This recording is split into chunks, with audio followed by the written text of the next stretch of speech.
জন্মাষ্টমী তিথি হল ভগবান শ্রীকৃষ্ণের জন্মতিথি।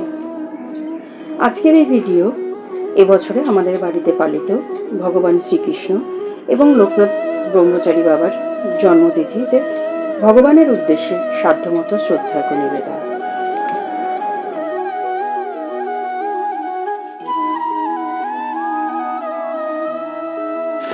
ভগবানের উদ্দেশ্যে শ্রদ্ধার্ঘ নিবেদন এখানে দেখানো হয়েছে ভোগ রান্নার প্রস্তুতি পর্ব।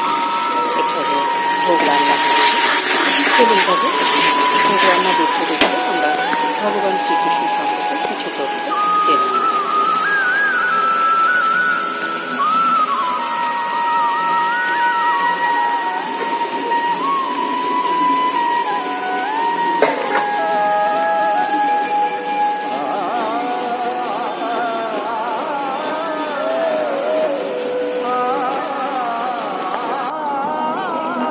ভগবান শ্রীকৃষ্ণ হলেন হিন্দু ধর্মের পরম পুরুষোত্তম ভগবান। পুরাণ অনুযায়ী তিনি ভগবান বিষ্ণুর অষ্টম অবতার রূপে খ্যাত। আজ থেকে প্রায় 5252 বছর আগে ভাদ্র মাসে অষ্টমী তিথিতে রোহিণী নক্ষত্রে তৎকালীন মথুরার রাজা কংসের কারাগারে বাসুদেব ও দেবকীর পুত্ররূপে জন্মগ্রহণ করেন ভগবান শ্রীকৃষ্ণ।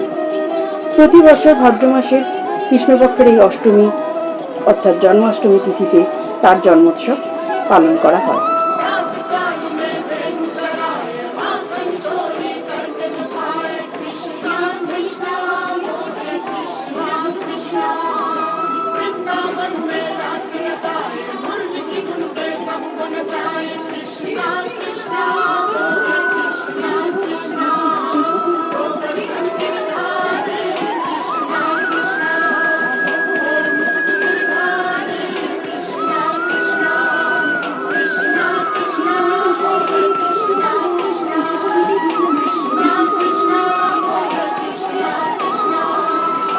কৃষ্ণের জন্মতিথিতে অর্থাৎ জন্মাষ্টমী তিথিতে 1730 খ্রিস্টাব্দের 31শে অগাস্ট, 18ই ভাদ্র, 1137 বঙ্গাব্দে 24 পরগনার কচুয়া গ্রামে একটি ব্রাহ্মণ পরিবারে জন্মগ্রহণ করেন শ্রী শ্রী লোকনাথ ব্রহ্মচারী বাবা।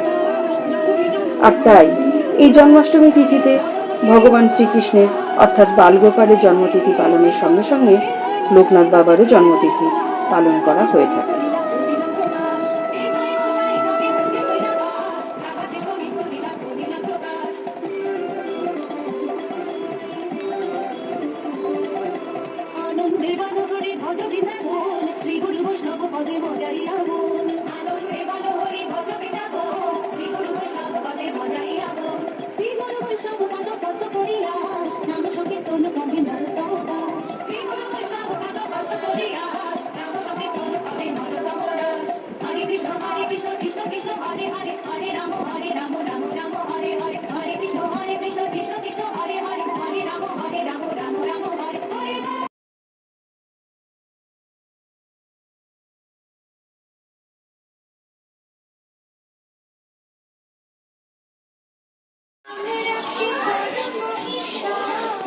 সর্ববাসী রাখি